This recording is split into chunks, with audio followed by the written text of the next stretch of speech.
ਇਹ ਸਫ਼ਰ ਸ਼ਹਾਦਤ ਦਾ ਬੜਾ ਅਨੋਖਾ, ਤੁਰਨਾ ਇਹਨਾਂ ਰਾਹਾਂ ਤੇ ਬੜਾ ਹੀ ਔਖਾ। ਉਹ ਪੈਂਡਾ ਜਿਹੜਾ ਜ਼ਿੰਦਗੀ ਦੇ ਪਿੜ ਤੋਂ ਮੰਜ਼ਿਲ ਵੱਲ ਨੂੰ ਜਾਂਦੇ, ਉਹ ਪੈਂਡਾ ਜਿਹੜਾ ਦੂਸਰਿਆਂ ਲਈ ਆਪਾ ਫਨਾ ਕਰਦੇ। ਹੱਕ ਸੱਚ ਦਾ ਰਸਤਾ, ਤਿਆਗ ਦਾ ਰਸਤਾ, ਨਿਜ ਨੂੰ ਜਿੱਤਣ ਦਾ ਰਸਤਾ, ਸਵੈਮਾਨ ਅਤੇ ਗੈਰਤ ਦਾ ਰਸਤਾ, ਸਫ਼ਰ ਸ਼ਹਾਦਤ।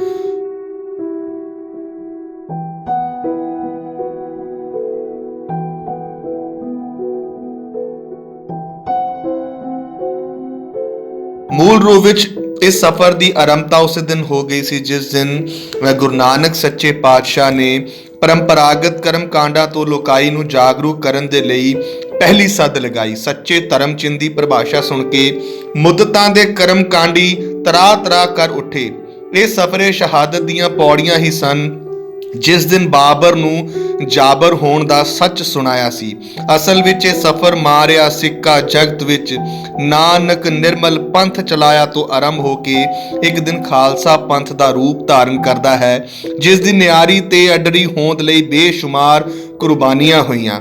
ये मरजीवड़ियां राहीं दे लहू भिजे लमेरे सफ़र विचों ਅਸੀਂ ਜ਼ਿਕਰ ਕਰ ਰਹੇ ਹਾਂ ਕੇਵਲ ਪੋਹ ਦੀਆਂ 7 ਰਾਤਾਂ ਦੇ ਪੈਂਡੇ ਦਾ। 6 ਪੋਹ 1704 ਤੋਂ ਲੈ ਕੇ 13 ਪੋਹ 1704 ਤੱਕ, ਜਿਸ ਨੂੰ ਬਿਆਨ ਕਰਨਾ ਤੇ ਦੂਰ ਦੀ ਗੱਲ ਹੈ, ਬਲਕਿ ਇਸ ਬਾਰੇ ਸੋਚਦਿਆਂ ਵੀ ਮਨੁੱਖੀ ਰੂਹ ਅੰਦਰ ਤੱਕ ਚਰਨਾਹਟ ਛਿੜ ਜਾਂਦੀ ਹੈ।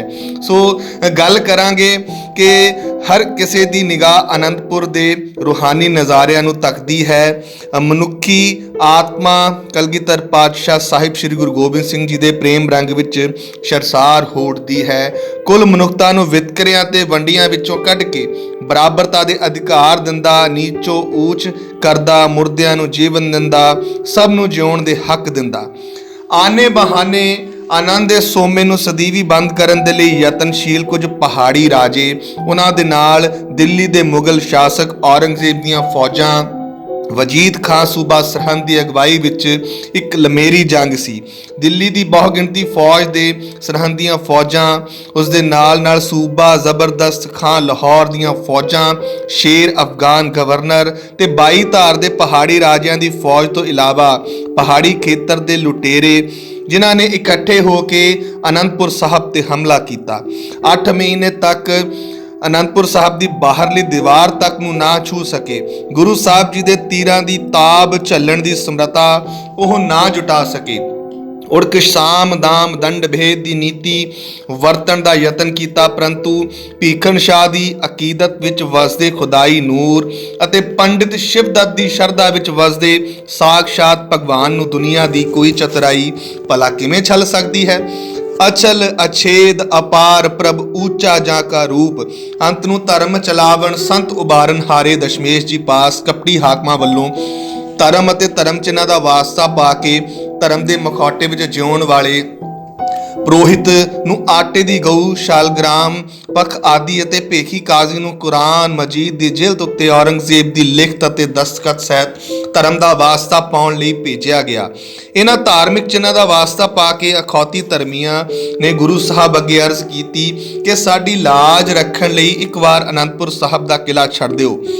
ਗੁਰੂ ਸਾਹਿਬ ਨੇ ਆਪਣੇ ਪਿਤਾ ਦੀ ਕੁਰਬਾਨੀ ਜੋ ਉਹਨਾਂ ਨੇ ਧਰਮ ਦੀ ਰਾਖੀ ਦੇ ਲਈ ਦਿੱਤੀ ਸੀ, ਉਸ ਦੀ ਇੱਕ ਵੱਡੀ ਕੀਮਤ ਚੁਕਾਈ ਸੀ।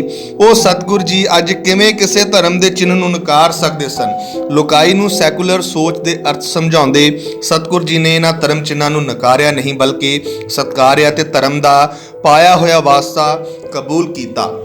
6 ਪੋਹ ਦੀ ਰਾਤ ਨੂੰ ਗੁਰੂ ਸਾਹਿਬ ਜੀ ਦੇ ਸਿੱਖਾਂ ਦੇ ਪਰਿਵਾਰ ਦੇ ਕਾਫਲੇ ਸਮੇਤ ਸ਼੍ਰੀ ਅਨੰਦਪੁਰ ਸਾਹਿਬ ਤੋਂ ਅਣਕਿਆਸੀ ਮੰਜ਼ਲ ਵੱਲ ਤੁਰ ਪਏ। ਬਦਨੀਅਤ ਹਾਕਮਾਂ ਦੀ ਖੋੜ ਤੋਂ ਜਾਣੂ ਸਤਿਗੁਰ ਜੀ ਨੇ ਕਾਫਲੇ ਨੂੰ ਮੂਹਰਲੀ ਕਤਾਰ ਵਿੱਚ ਰੱਖਿਆ ਔਰ ਪਿਛਲੀ ਬਾਹੀ ਤੋਂ ਜਾਬਾਜ਼ ਯੋਧਿਆਂ ਦੇ ਸਖਤ ਪਹਿਰਿਆਂ ਹੇਠ ਪੂਰੀ ਤਰ੍ਹਾਂ ਮਜ਼ਬੂਤ ਕੀਤਾ। ਧਰਮ ਤੋਂ ਕੋਰੇ ਤੇ ਜ਼ਬਾਨ ਦੇ ਕੱਚੇ ਹਾਕਮਾਂ ਨੇ ਸ਼ਾਹੀ ਟਿੱਬੀ ਤੇ ਗੁਰੂ ਸਾਹਿਬ ਦੇ ਕਾਫਲੇ ਉੱਪਰ ਪਿੱਛੋਂ ਹਮਲਾ ਕੀਤਾ। ਜੰਗੀ ਨੁਕਤੇ ਦੇ ਮਾਹਰ ਸਿੰਘ ਗੁਰੂ ਸਾਹਿਬ ਦੀ ਅਗਵਾਈ ਮਨੁੱਖੀ ਸਰੀਰਾਂ ਦੀ ਮੋਰਚਾਬੰਦੀ ਕਰਕੇ ਲੜਦੇ ਸਫ਼ਰੇ ਸ਼ਹਾਦਤ ਤੇ ਅੱਗੇ ਵੱਲ ਵਧਦੇ ਜਾ ਰਹੇ ਸਨ। ਸਿਰਸਾ ਦੇ ਤੱਟ ਤੇ ਸਤਿਗੁਰੂ ਜੀ ਨੇ 7 ਪੋਹ ਦਾ ਅੰਮ੍ਰਿਤ ਵੇਲਾ ਬਾਣੀ ਦੇ ਸਰੂਰ ਤੇ ਕੀਰਤਨ ਦੇ ਰਸ ਵਿੱਚ ਗੁਜ਼ਾਰਿਆ। रूहानी तरोताजगी नाल इस सफर के मुसाफिरां ने 7 पो दी प्रभात नूं चढ़ी हुई सरसा नदी नूं पार किया।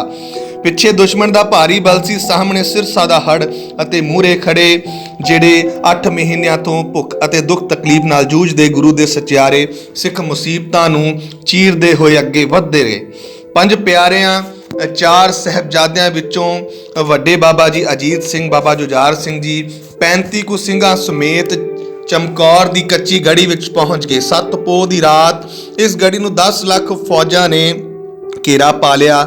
8 ਪੋਹ ਦੇ ਸੂਰਜ ਨੇ 3 ਪਿਆਰੇ ਉਹਨਾਂ ਦੇ ਨਾਲ ਦੋਨੋਂ ਵੱਡੇ ਸਾਹਿਬਜ਼ਾਦਿਆਂ ਸਮੇਤ ਕਾਫਲੇ ਦੇ 35 ਸਿੰਘਾਂ ਨੂੰ ਸ਼ਹਾਦਤ ਦੇ ਮਰਤਬੇ ਵਾਲੀ ਮੰਜ਼ਿਲ ਮਕਸੂਦ ਤੇ ਅਪੜਦਿਆਂ ਤੱਕ ਰਾਹ ਹਕੀਕਤ ਦੇ ਇਹਨਾਂ ਰਾਹੀਆਂ ਦੇ ਜਿਸਮ ਦੇ ਟੁਕੜਿਆਂ ਦਾ ਜਲਾਲ ਨਾ ਝੱਲਿਆ। ਦਿਨ ਦੇ ਰਾਜੇ ਨੇ ਆਪਣਾ ਮੂੰਹ ਹਨੇਰੇ ਦੀ ਆਗੋਸ਼ ਵਿੱਚ ਛੁਪਾ ਲਿਆ। 8 ਤੇ 9 ਪੋਹ ਦੀ ਕਾਲੇ ਹਨੇਰੇ ਅੰਦਰ ਗੁਰਮਤ ਦੇ ਚਾਨਣ ਭਰੇ ਫੈਸਲੇ ਲਏ ਗਏ। ਮੁਸਾਫਰਾਂ ਦੇ ਕਾਫਲੇ ਵਿੱਚ ਬਚੇ 5 ਸਿੰਘਾਂ ਨੇ ਗੁਰੂ ਦੇ ਬਖਸ਼ੇ ਅਧਿਕਾਰਾਂ ਨੂੰ ਵਰਤਦਿਆਂ ਗੁਰੂ ਸਾਹਿਬ ਨੂੰ ਚਮਕੌਰ ਦੀ ਗੜੀ ਤੋਂ ਸੁਰੱਖਿਅਤ ਨਿਕਲਣ ਦੇ ਲਈ ਕਿਹਾ। ਨਗਾਰਿਆਂ ਅਤੇ ਜੈਕਾਰਿਆਂ ਦੀ ਗੂੰਜ ਵਿੱਚ ਗੁਰੂ ਸਾਹਿਬ ਰੁਖਸਤ ਹੁੰਦੇ ਨੇ। 9 ਪੋਹ ਨੂੰ ਮਾਛੀਵਾੜੇ ਪਹੁੰਚਦੇ ਨੇ। 10 ਲੱਖ ਦੀ ਗਿਣਤੀ ਵਾਲੀ ਫੌਜ ਘੇਰਾ ਕੱਤੀ ਬੈਠੀਆਂ ਮੁਗਲ ਫੌਜਾਂ ਜਿਹੜੀਆਂ ਸਨ ਹੱਥ ਮਲਦੀਆਂ ਰਹਿ ਗਈਆਂ।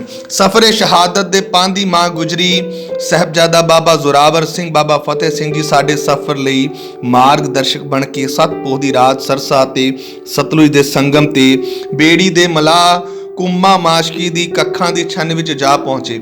8 ਪੋਹ ਦੀ ਪ੍ਰਭਾਤ ਨੂੰ ਪੱਤਣ ਤੇ ਮਿਲਿਆ ਗੰਗੂ ਗੁਰੂ ਲਾਲਾ ਤੇ ਮਾਤਾ ਜੀ ਨੂੰ ਆਪਣੇ ਪਿੰਡ ਖੇੜੀ ਲੈ ਗਿਆ। ਇਨਾਮ ਦੇ ਲਾਲਚ ਵਿੱਚ ਮਰਿੰਡੇ ਦੇ ਕੋਤਵਾਲ ਜਾਨੀ ਖਾਂ ਮਾਨੀ ਖਾਂ ਨੂੰ ਬੁਲਾ ਕੇ ਗ੍ਰਿਫਤਾਰ ਕਰਾ ਦਿੱਤਾ ਔਰ ਦੱਸਿਆ ਜਾ ਰਿਹਾ ਕਿ ਕੈਦੀ ਬਣਾ ਕੇ ਛੋਟੇ ਸਾਹਿਬਜ਼ਾਦਿਆਂ ਤੇ ਮਾਤਾ ਗੁਜਰੀ ਜੀ ਨੂੰ ਮਰਿੰਡੇ ਦੀ ਕੋਤਵਾਲੀ ਦੇ ਵਿੱਚ ਪਹੁੰਚਾਇਆ, ਜੋ ਸੀਕਾਂ ਵਾਲੀ ਕੋਠੜੀ ਬੰਧਨ ਵਿੱਚ ਪਏ ਸੋਚ ਦੀ ਆਜ਼ਾਦੀ ਦੇ ਆਲਮ ਬਰਦਾਰਾਂ ਦਾ ਸੁਨੇਹਾ ਅੱਜ ਵੀ ਦੇ ਰਹੀ ਹੈ।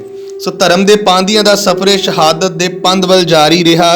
9 ਪੋਹ ਦੀ ਰਾਤ ਇਸ ਕਾਲ ਕੋਠੜੀ ਵਿੱਚ ਗੁਜ਼ਾਰਨ ਤੋਂ ਬਾਅਦ ਇਹਨਾਂ ਅਚਰਜ ਮੰਜ਼ਲ ਦੇ ਅਚਰਜ ਰਾਹੀਆਂ ਨੂੰ ਸਿੱਤਮ ਦੀ ਨਗਰੀ ਸਰਹੰਦ ਵੱਲ ਤੋਰਿਆ ਗਿਆ। 10 ਪੋਹ ਦੀ ਰਾਤ ਨੂੰ ਸਰਹੰਦੀ ਨਦੀ ਹਮਲਾ ਦੇ ਕਿਨਾਰੇ 140 ਫੁੱਟ ਉੱਚੇ ਬੁਰਜ ਵਿੱਚ ਕੈਦ ਕੀਤਾ ਗਿਆ। ਬਿਨਾਂ ਕੁਝ ਖਾਣ ਪੀਣ ਸੀਤ ਰਾਤ ਉੱਚੇ ਮੀਨਾਰ ਵਿੱਚ ਕੈਦ ਰੱਖਣਾ ਜ਼ੁਲਮੋ ਸਿਤਮ ਦਾ ਹੀ ਇੱਕ ਤਰੀਕਾ ਸੀ। 11 ਪੋਹ ਨੂੰ ਸੂਬਾ ਸਰਹੰਦੀ ਚੰਡਾਲ ਸਭਾ ਵਿੱਚ ਮਾਤਾ ਜੀ ਤੋਂ ਜੁਦਾ ਕਰਕੇ ਪਹਿਲੀ ਵਾਰ ਪੇਸ਼ ਕੀਤਾ ਗਿਆ। ਪਹਿਲੇ ਦਿਨ ਗੁਰੂ ਲਾਲਾ ਨੂੰ ਪਿਆਰ ਨਾਲ ਪਲੋਸ ਕੇ ਵਰਗਲਾਉਣ ਦਾ ਯਤਨ ਕੀਤਾ, ਪਰ ਧਰਮ ਦੇ ਪਾਂਦੀਆਂ ਨੂੰ ਕੌਣ ਭਰਮ ਭੁਲਾ ਸਕਦਾ ਹੈ। ਅਗੇਰਲੀ ਰਾਤ 12 ਪੋਹ ਦੀ ਦੂਜੀ ਪੇਸ਼ੀ ਲਈ ਲਿਆਂਦਾ ਗਿਆ। ਅੱਜ ਸਖਤੀ ਨਾਲ ਕੰਮ ਲਿਆ ਗਿਆ ਅਤੇ ਵੱਲ ਛਲ ਵੀ ਵਰਤੇ ਗਏ, ਪਰੰਤੂ ਸਿੱਖੀ ਜੋਸ਼ ਤੇ ਹੋਸ਼ ਵਿੱਚ ਸੰਪੰਨ ਗੁਰੂ ਜੀ ਦੇ ਸਪੂਤ ਆਪਣੀ ਮੰਜ਼ਲ ਦੀ ਹਰ ਰੁਕਾਵਟ ਦੂਰ ਕਰਦੇ ਗਏ। ਓੜਕ 3 ਰਾਤਾਂ ਮਾਂ ਗੁਜਰੀ ਦੇ ਮਮਤਾ ਦੇ ਨਿੱਘ ਬਾਣੀ ਦੀਆਂ ਲੋਰੀਆਂ ਤੇ ਸਿੱਖੀ ਦੇ ਰੰਗ ਵਿੱਚ ਗੁਜ਼ਾਰਨ ਤੋਂ ਬਾਅਦ 13 ਪੋਹ ਨੂੰ ਸਮੁੱਚੇ ਖਾਲਸਾ ਪੰਥ ਦੀ ਨੁਮਾਇੰਦਗੀ ਕਰਦੇ ਮਾਂ ਜੀਤੋ ਦੇ ਲਾਡਲੇ ਆਖਰੀ ਇਮਤਿਹਾਨ ਲਈ ਤੁਰ ਪਏ। ਰੋਜ਼ ਦੀ ਤਰ੍ਹਾਂ ਗੁਰੂ ਸਪੂਤਾਂ ਨੇ ਜ਼ਾਲਮਾਂ ਦੀ ਸਭਾ ਵਿੱਚ ਗੱਜ ਕੇ ਫਤਿਹ ਬੁਲਾਈ। ਲਾੜੀ ਮੌਤ ਵਿਆਉਣ ਦੇ ਲਈ ਤਿਆਰ ਹੋ ਗਏ। ਫਤਵੇ ਅਨੁਸਾਰ ਕੰਧ ਉਸਰਨੀ ਸ਼ੁਰੂ ਹੋ ਗਈ। ਉਸ ਤੋਂ ਬਾਅਦ ਵੇਖਿਆ ਗਿਆ ਕਿ ਹੌਲੀ ਹੌਲੀ ਇਹਨਾਂ ਜਜ਼ਬੇ ਨਾਲ ਭਰੇ ਸਾਹਿਬਜ਼ਾਦਿਆਂ ਨੂੰ ਦੀਵਾਰ ਦੇ ਵਿੱਚ ਚਿਣ ਦਿੱਤਾ ਗਿਆ। ਭਿਆਨਕ ਦੁੱਖਾਂ ਵਾਲੀ ਇਹ ਜਿਹੜੀ ਮੌਤ ਜਾਂ ਸੰਸਾਰ ਦੇ ਸਭ ਸੁੱਖਾਂ ਵਾਲੀ ਜ਼ਿੰਦਗੀ ਚੁਣਨ ਦੇ ਵਿੱਚੋਂ ਉਹਨਾਂ ਨੇ ਅਣਖ ਦੇ ਨਾਲ ਜਿਹੜੀ ਮੌਤ ਹੈ ਉਸ ਨੂੰ ਕਬੂਲ ਕੀਤਾ। ਗੁਰੂ ਦੇ ਫਰਜ਼ੰਦਾਂ ਉਹੀ ਜਵਾਬ ਦੁਹਰਾਇਆ ਕਿ ਬੇਗੈਰਤ ਹੋ ਕੇ ਅਤੇ ਪੱਤ ਗਵਾ ਕੇ ਜਿਉਣ ਨਾਲੋਂ ਅਣਖ ਦੀ ਮੌਤ ਕਿਤੇ ਬਿਹਤਰ ਹੈ। ਸਮਾਣੇ ਦੇ ਵਾਸੀ ਜਲਾਲ ਸ਼ਾਸਲ ਬੇਗ ਬਾਸ਼ਲ ਬੇਗ ਦੇ ਜ਼ਾਲਮਾਂ ਹੱਥਾਂ ਦੀ ਇਹ ਹਰਕਤ ਹੋਈ। ਬਾਅਦ ਪਿਆਰੇ ਸਾਹਿਬਜ਼ਾਦਿਆਂ ਦੇ ਸਰੀਰ ਠੰਡੇ ਹੋ ਗਏ ਅਤੇ ਜੋਤ ਰੱਬੀ ਜੋਤ ਵਿੱਚ ਰਲ ਗਈ।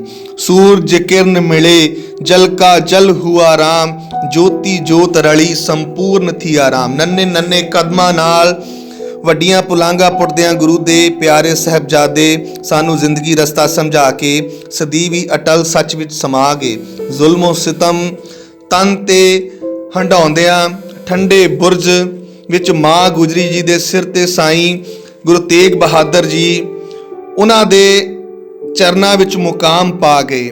ਪਰ ਸਾਡੇ ਲਈ ਸਦੀਵੀ ਰਸਤਾ ਰੌਸ਼ਨ ਕਰਕੇ ਪੰਥ ਨੂੰ ਜ਼ਿੰਦਗੀ ਦਾ ਮਕਸਦ ਸਮਝਾ ਗਏ, ਜਿਸ ਰਸਤੇ ਤੇ ਚੱਲਦਿਆਂ ਕੇਵਲ 5 ਕੁ ਵਰਿਆਂ ਦੇ ਵਕਫੇ ਵਿੱਚ ਹੀ ਅਜਿਹੇ ਸਿਤਮਾਂ ਦੀ ਨਗਰੀ ਵਿੱਚ ਵਜੀਦੇ ਪਾਪੀ ਨੂੰ ਸੋਧ ਕੇ ਸੁੱਚਾਨੰਦ ਜਿਹਿਆਂ ਨੂੰ ਕਰਨੀ ਦਾ ਫਲ ਭੁਗਤਾ ਜ਼ੁਲਮੀ ਰਾਜ ਦੀਆਂ ਜੜ੍ਹਾਂ ਪੁੱਟ ਕੇ ਫਤਿਹ ਦੇ ਡੰਕੇ ਵਜਾ ਫਤਿਹਗੜ੍ਹ ਸਾਹਿਬ ਸਥਾਪਿਤ ਕਰਕੇ ਖਾਲਸਾ ਰਾਜ ਦਾ ਮੁੱਢ ਬੰਨ੍ਹ ਦਿੱਤਾ ਤੇ ਲੋਕਾਈ ਜ਼ਿੰਦਗੀ ਸਕੂਨ ਪਾਉਣ ਲੱਗੀ।